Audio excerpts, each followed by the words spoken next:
Okay, here we go. So last time we were talking about what to do if we wanted to compute some sort of an accumulating quantity on a weird shaped domain. And so in particular, mass, for example, is an easy sort of a standard metaphor to have in your mind.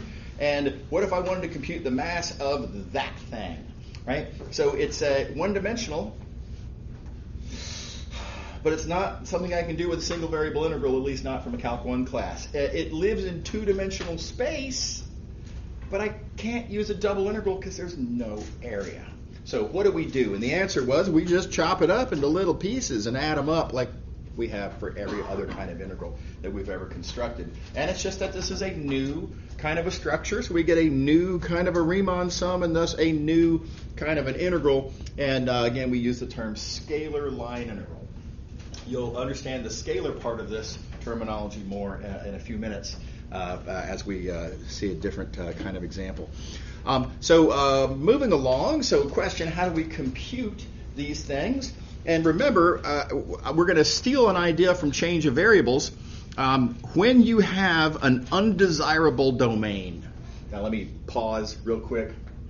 What kind of undesirable domains did we see with change of variables? Well, they weren't dimensionally awkward like this is, but they were, they had corners or they were curvy in weird ways, just something I didn't want to deal with, right? So this is undesirable in a different way. It's dimensionally undesirable. It's kind of it's a fish out of water. It's a one-dimensional thing in a two-dimensional world. Right? So a different reason for not liking it. But nevertheless, it's an undesirable domain. And change of variables tells us that if I can view that as an image and just pull back, plug in, don't forget your stretching factor, basically. That'll do just fine.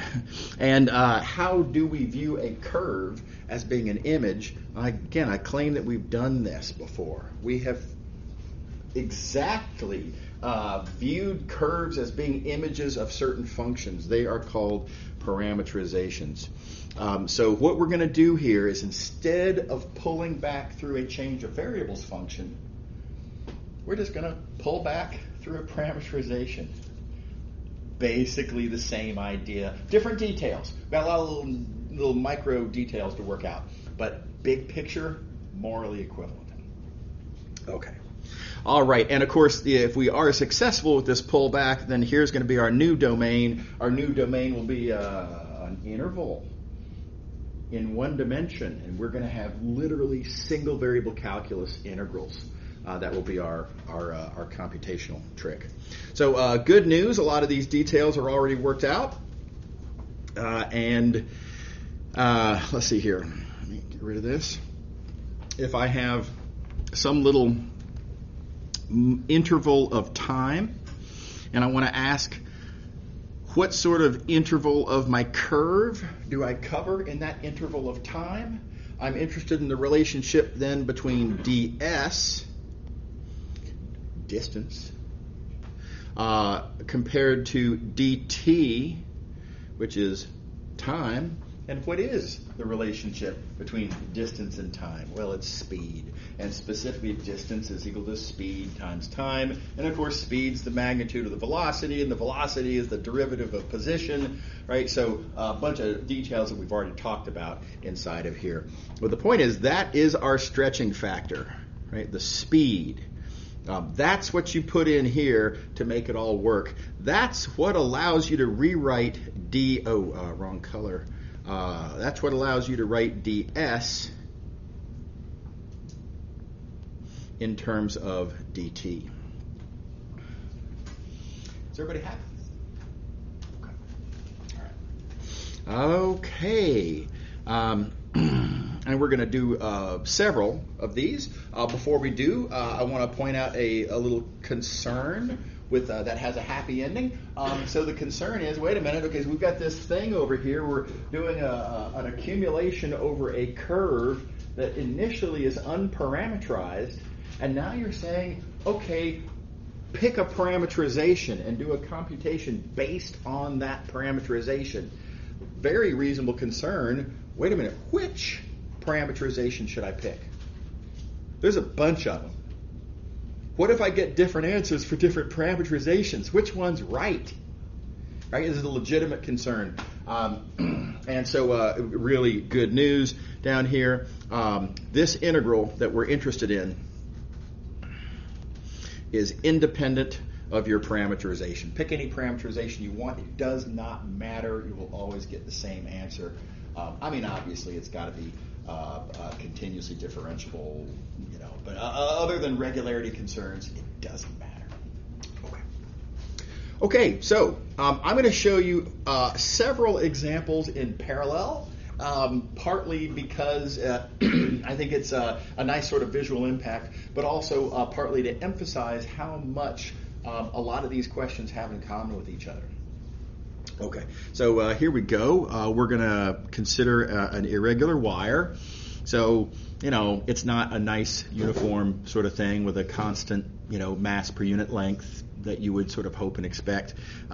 This is lumpy and bumpy in some weird way, and it follows this path that comes pre-parameterized in this example. That won't always be the case. I'm going to show you some examples where we'll have to create our own parameterizations. And again, irregular, meaning that the mass per unit length varies depending on where you are. And so here's the formula there.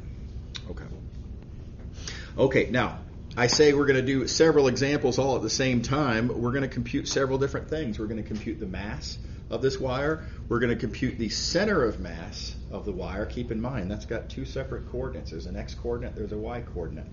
And we're going to compute moment of inertia of this wire around the x-axis. And of course, there's a bazillion other axes, but let's just do the x-axis. All right. So, let's see here. Starting with the accumulation argument. Mass accumulates the sum of the parts. Right? Moment of inertia. This is the x-coordinate of the centroid. Well, I'm not going to make an accumulation argument, but we already have a standard formula for how to compute the x-coordinate of the center of mass, and that's this. Okay. And notice dm is density times ds. Same in both questions. How are we doing? Is everybody okay? Okay. All righty. Now, what do these two questions have in common? These two questions seem to be physically very different, but they actually have a tremendous amount in common. Specifically, these two questions are both on the same curve. And here's the thing, if you're talking about the same curve, then you're going to use the same parameterization. You might as well. Same parameterization means you're going to have the same velocity, which means you're going to have the same speed, right? So a lot of this stuff actually tracks. You're going to have the same bounds for your integral. We're pulling back to the interval from 0 to 1 in both cases. Does that make sense? Everybody happy? Okay. All right. Okay. So proceeding. In both cases, notice ds is speed times dt, right? Same story. In both cases, my stretching factor, my speed, is the same formula, right? These things have a lot in common. Let's see here. Now, in both cases, back up to here, we have the same formula for density. Mass per unit length is x plus y for both of them. So, density, x plus y. In both of these, again, same parameterization means same formulas for x and y themselves. X is t. For both of these computations, because again we're using the same parameterization, and so x equals t is just consistently what I've got for all of these questions. And likewise, y is consistently t squared for all of these applications. So again, plugging in, y is t squared for all of these. So you get different integrals, different inconveniences in computing these integrals, but the arguments that we make to get down to them, before the plug and chug begins, are morally equivalent. Okay, so I'm going to leave it as an exercise for y'all to think through how these same similarities show up in the computation of the moment of inertia. Again, totally different physical concept. Same curve, same parameterization, same velocity, same speed, same bounds, right?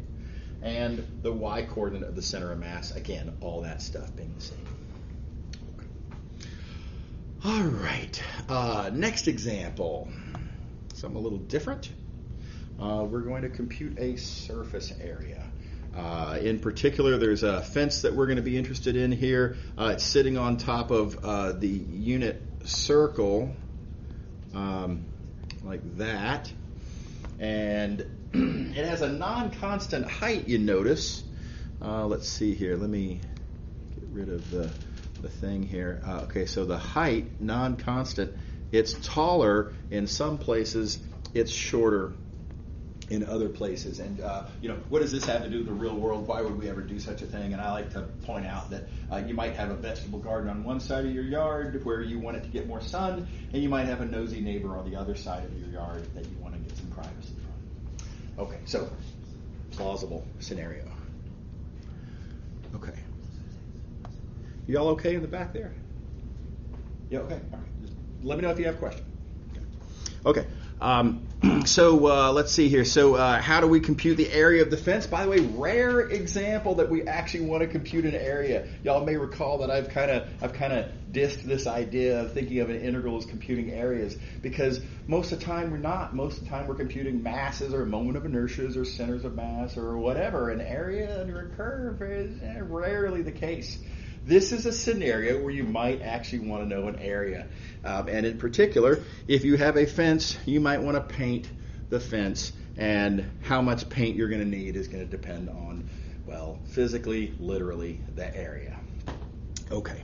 All right. So total area is the sum of the areas of the, pickets. Right? The whole is the sum of the parts. Area is an accumulating quantity. The area is accumulating in particular over this curve. Okay, and each picket. Right? If I look at one individual picket here, I can talk about how much area that is by simple geometry. It's basically a rectangle, and in particular, there is a height to the rectangle, which wrong color. Height to the rectangle. That's a formula that we're given. And there's going to be an area of the base. Oh gosh, I need a color. I guess I'll use orange. There's a kind of a width down here, you might say, ds, right? So grand total on each picket then, height times base. Does that make sense? Everybody's good? Yeah. Question about the height of Yeah. fence. Is it increased? Are we looking at it the other way down? Oh, this is just figurative. You're right. I guess now that I think about it, as x increases, and if you're thinking of x this way, then it's kind of poor perspective. I guess I was looking at this from some weird angle or something. Yes. So the image of x, when we transform it with h, is the image in the same plane as the curve x? I guess I'm not quite understanding your question. So you said something about the function h. Did I hear you wrong? Yeah. So is h and then x, are they in the same plane?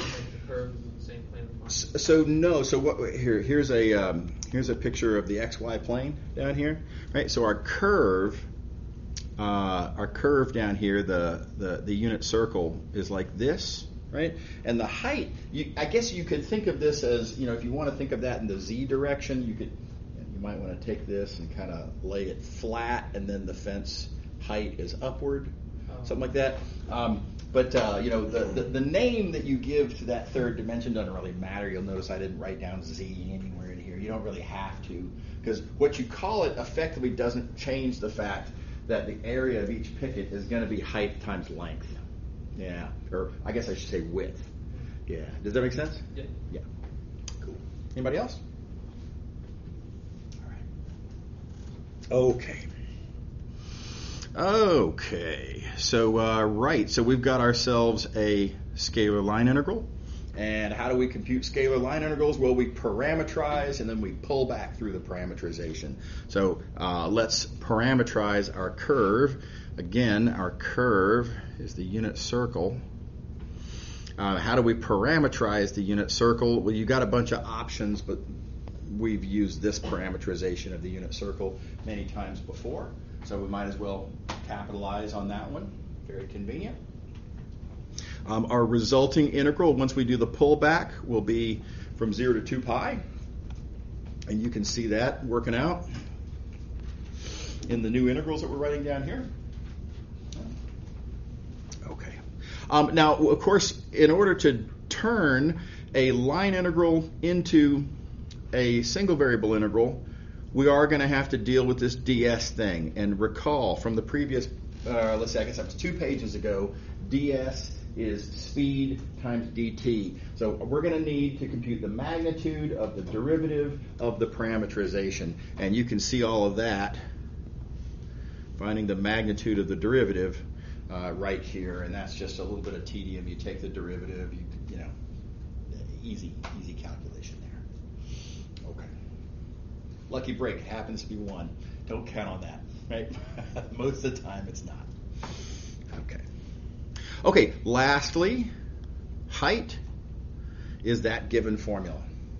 Okay, as usual, there is an easy to forget last step in turning this into an integral that I can actually compute, and that is, what do I do with this x right here?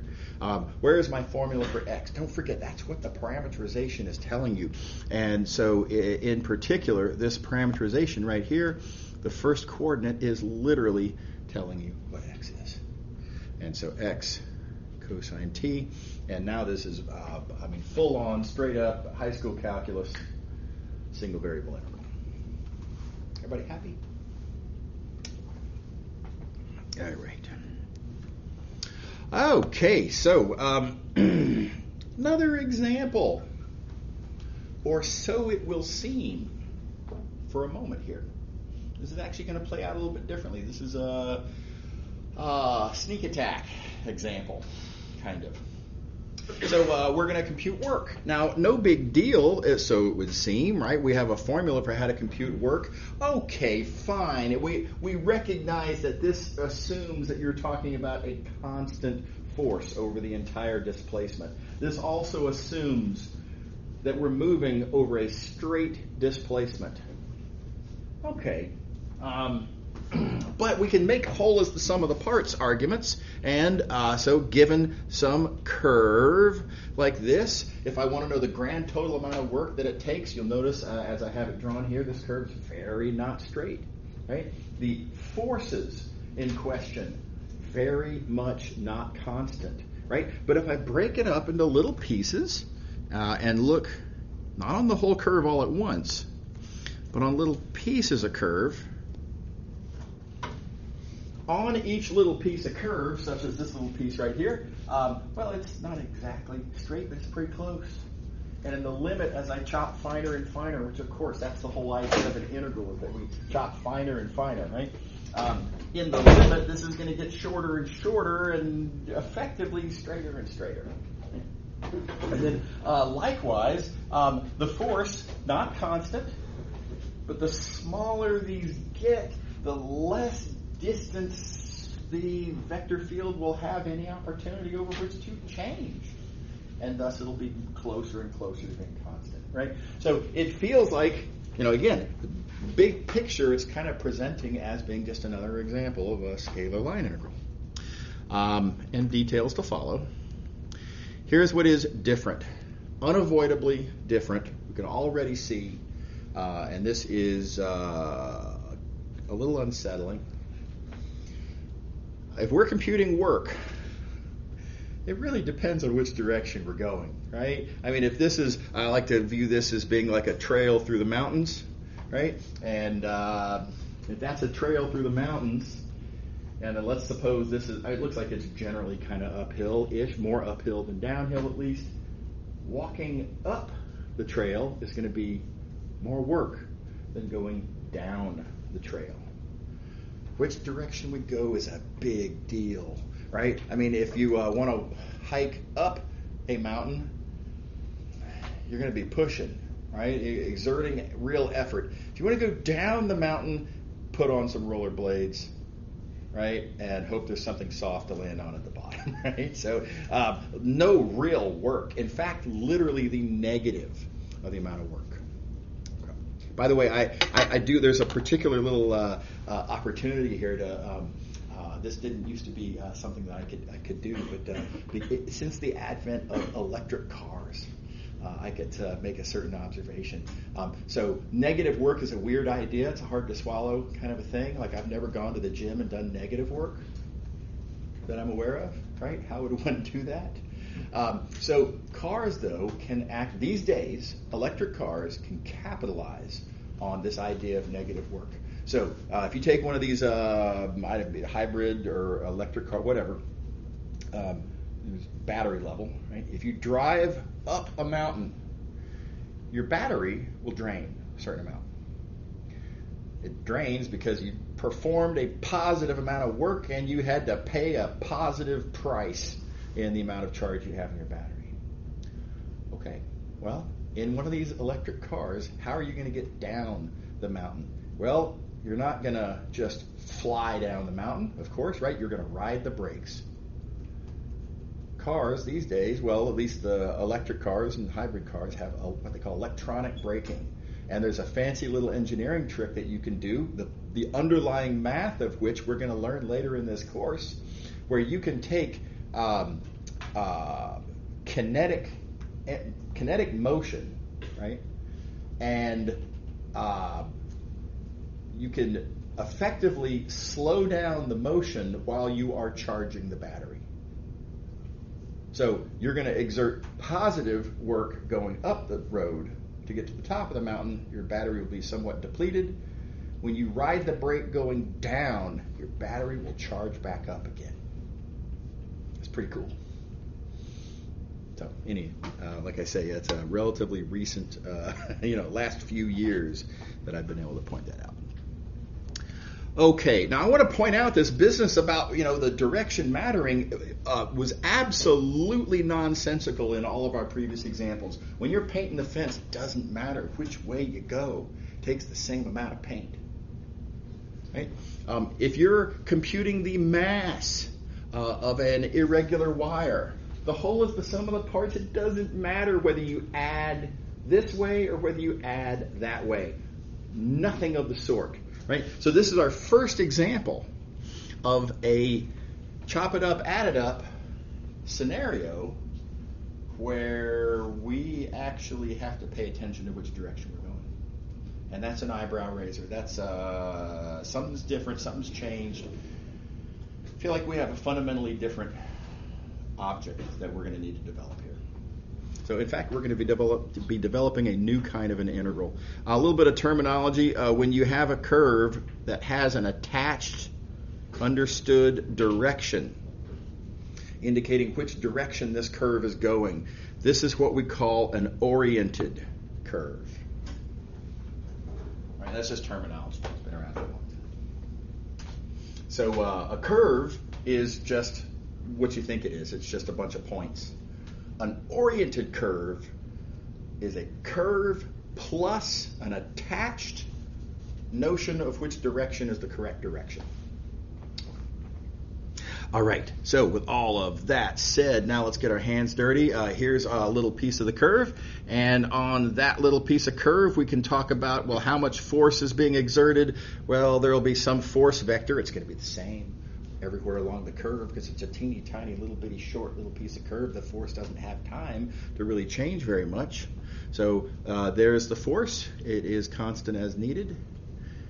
There is a displacement differential representing how much we move, at least our linear approximation to how much we move as we go along that piece of curve. And then grand total, how much work does it take to move along that piece of curve? Well, work is force dot displacement. No problem. And keep in mind, on your entire curve, right, we have this actual entire curve that goes on for some great distance. The whole is the sum of the parts. And again, we just got through computing what dW is. dW is f dot dx. And our final result is that the total amount of work is a new kind of an integral. Does not really look, as I've written here, it doesn't look even recognizably like a scalar line integral. We kind of thought we were going to get a scalar line integral, but we didn't. Okay, so the term here is vector line integral. And I hope the terminology makes sense. We are, in fact, adding up over a curve. Thus, we're kind of recycling the term line integral, still adding up over a curve. But we add the term vector because our differential, weirdly, for the first time, we have a differential that is a vector. And that's pretty strange. And then furthermore, our integrand, also a vector. Right? Okay. All right. Okay, so again, brand new construction. And how do we compute these things? And well, short answer, again, we're going to pull back through a parameterization. It is, after all, still a curve. That curve is still an image of a parameterization. This is all that setup is still the same. And by the way, everything that I've got written down here is old news. This is all Chapter 3 flashbacks here, right? In Chapter 3 we talked about the dx, vector differential and the unit tangent vector and how the velocity relates to these and the length of the curve ds and all that. This all old, right? And these formulas here all old. Okay. So with that done, notice our vector line integral, our brand new construction here, vector line integral, pretty easy to rewrite. Dx is, after all, x prime dt. Boom.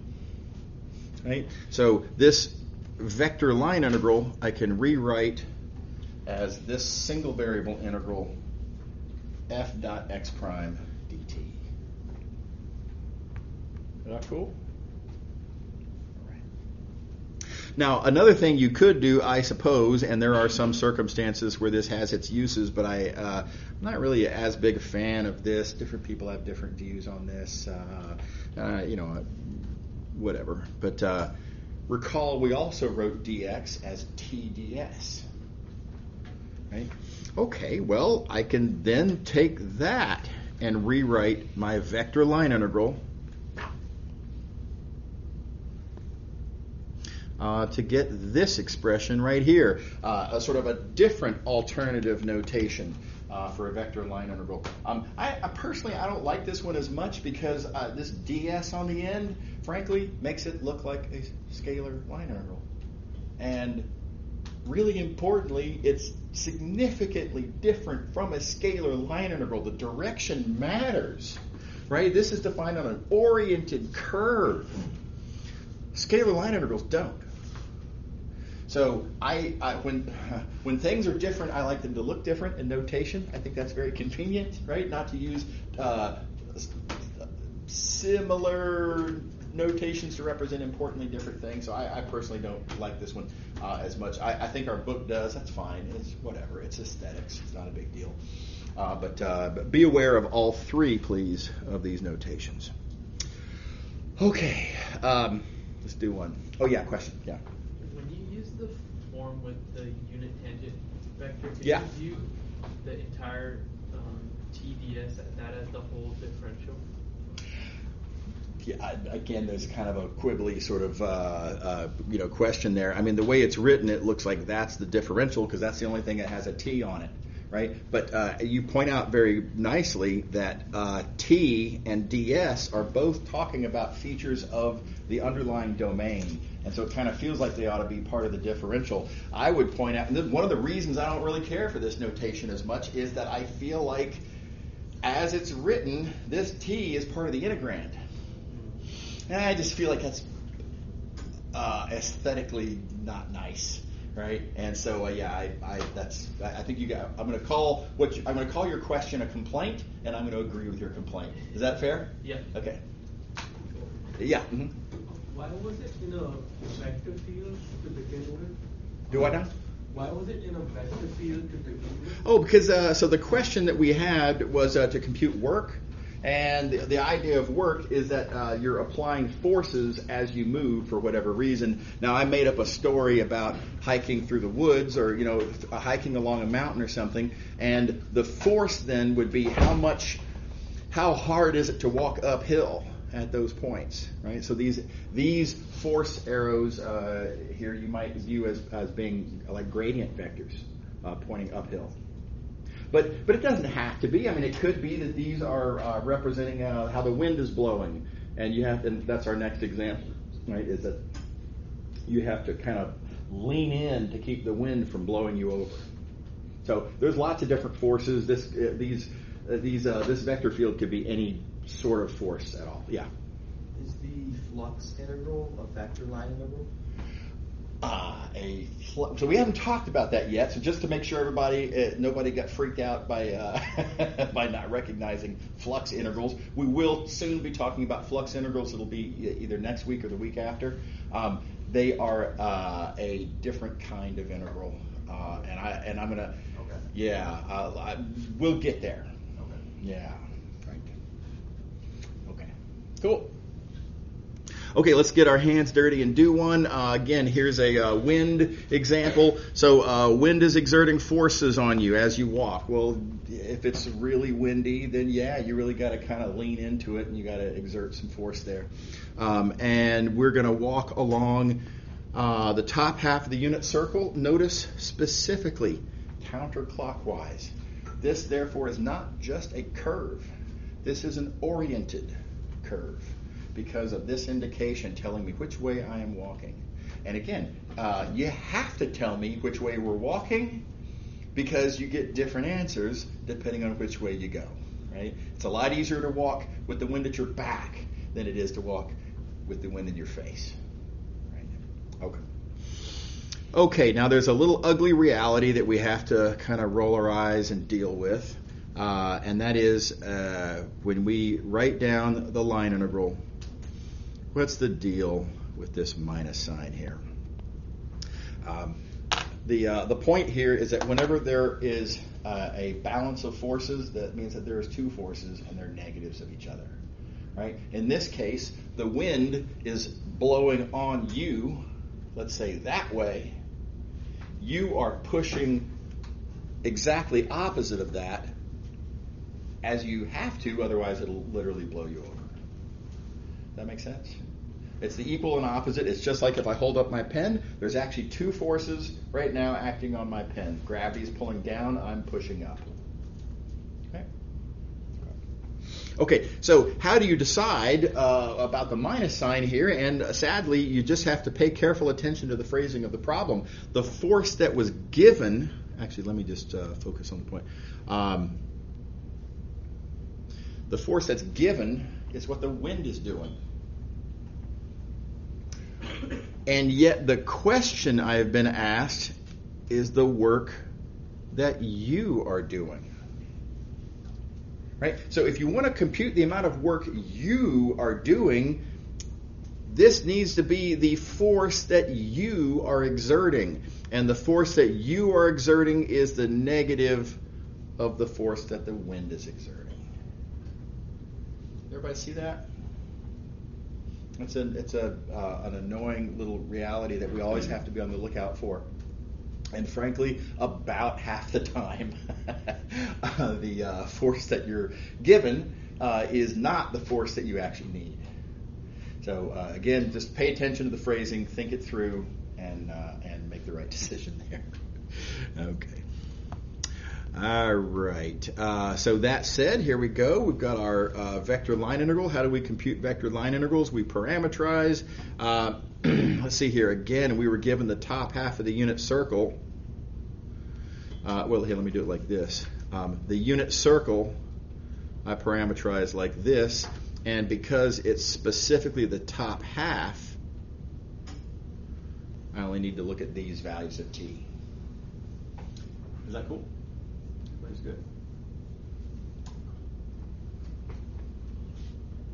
Okay, so we've got our parameterization. We know we're going to need the velocity, so we take the derivative. We know we're going to need the we don't need the magnitude, do we? That's kind of a nice little change of pace. When you're doing scalar line integrals, you need the magnitude.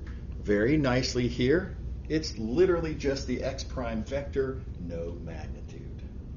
It's one of the things I've always thought was oddly convenient about the more sophisticated and seemingly harder idea of a vector line integral, and yet it's easier to compute. There's no square roots in your integral. It's wonderfully convenient.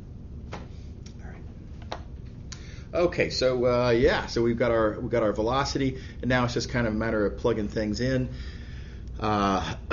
Let's see here. So we had work with this integral, which we know we can rewrite like that.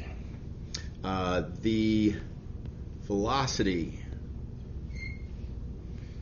rewrites like that.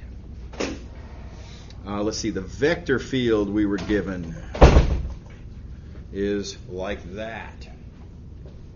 Let's see, what are x and y here? Again, easy to kind of lose track and forget what x and y are. Oh, why didn't I not expand that? There we go. Okay. What are the x and y here? Well, don't forget the parameterization tells you your x and y. So in particular, x is cosine t. So I just directly plug that in. Right? And likewise, color choices, y is sine t, and so we directly plug that in. Everybody happy? It's super convenient how it's so pluggy-chuggy to directly compute vector line integrals. It's just like this pretty much every time. Different details, obviously. Okay. All right, and then of course you can crank out that dot product and work out the integral and the nice, convenient details and nothing to it. Okay. Okay. Now we previously observed with scalar line integrals that parameterize any way you want. It doesn't matter, whatever. Just as long as you trace out that curve, it's all good. Something almost that convenient is true with vector line integrals. The thing about it is, though, it does remain that you're not parameterizing a curve. You're parameterizing an oriented curve. The direction matters. The direction is part of the deal.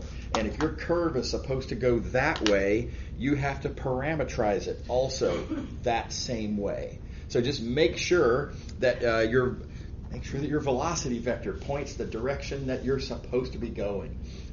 Or said differently and perhaps more conveniently, make sure that as t increases, that has you moving the correct direction along your curve. So aside from that, you're all good. Parameterize however you want. And again, the big upshot, just make sure that your parameterization goes the same direction as your orientation. Okay, now what if it doesn't? What if you parameterize backwards?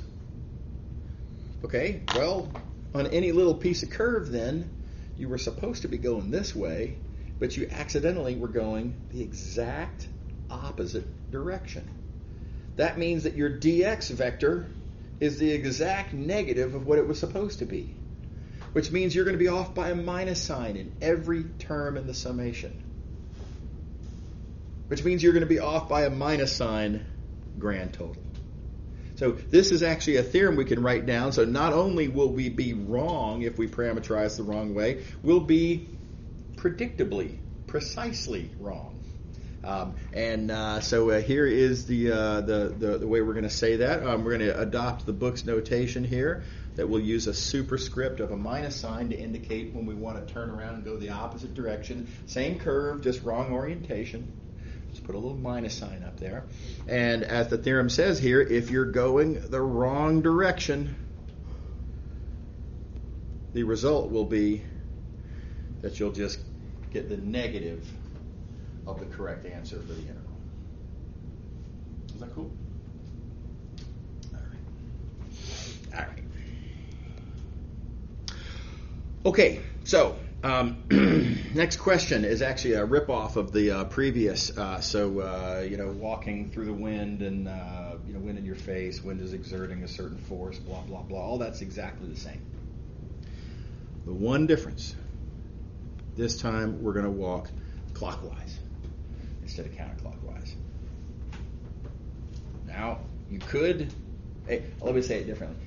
A reasonable, sort of responsible approach here might be to say, all right, well, I guess we're going to have to reparameterize because we've got a totally different curve. Correction, we have the same curve. We have a totally different oriented curve. Right? Keep in mind, an oriented curve has an orientation attached as well. So if it's a different oriented curve, you really ought to write down a different parameterization. And we could do that. And we're going to do that. But I do want to show you, in this case, we can also get real clever here and make this observation that, look, this integral that you've asked me to compute over this new curve, well, that new curve is literally just the old curve oriented the opposite way. The effect of orienting the opposite way is to give you a minus sign on the original integral. That original integral I've already computed. So I can't use green there. I'm sorry, I meant to use blue. That original integral we've already computed. And so, in fact, keeping in mind this minus sign that comes from orienting it backwards, and I already know what the answer was going the other direction. Boom, done.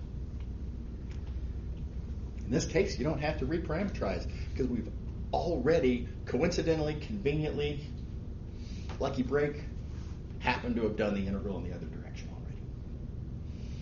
Is that cool?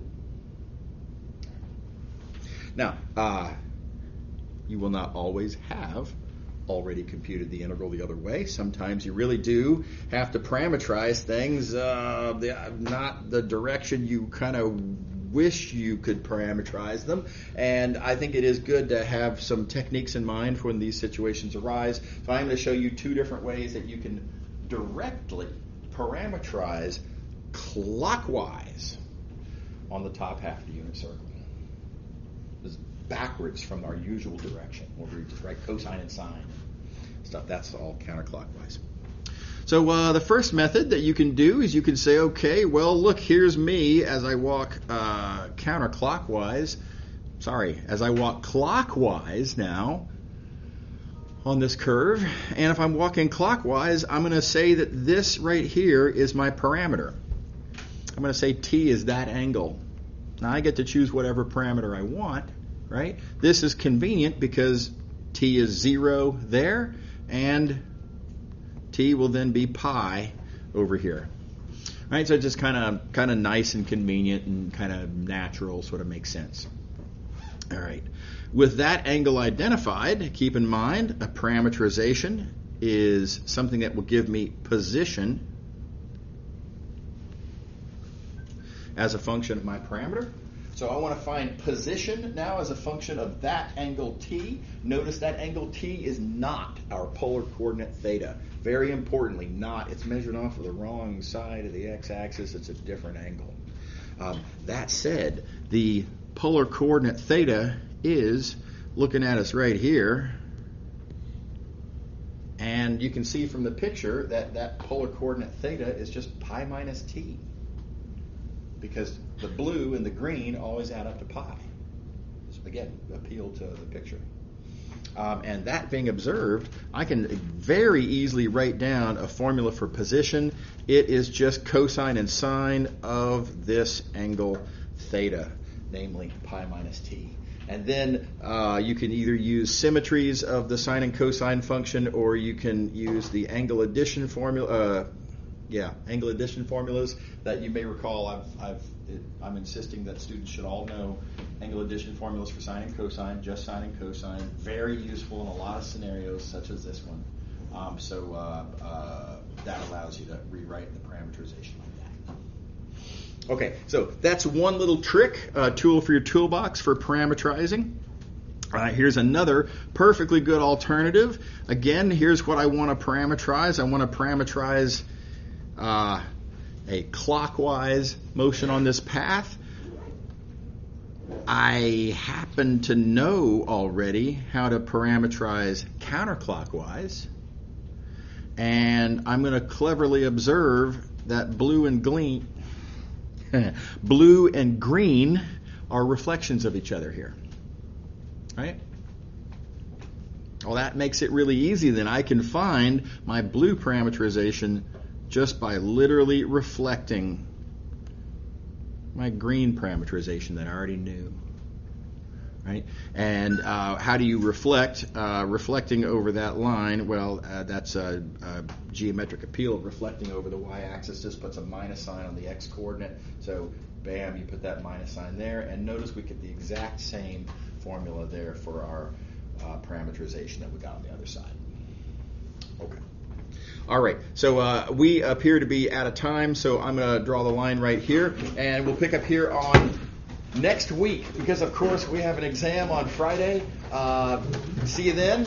Good luck with your preparations. And final reminder, there's a lot of leftover Halloween candy. Well, there's some leftover Halloween candy here. Please help yourselves. Okay, let's see here. I'll get 2 seconds. Yeah, totally. I just have to stop the...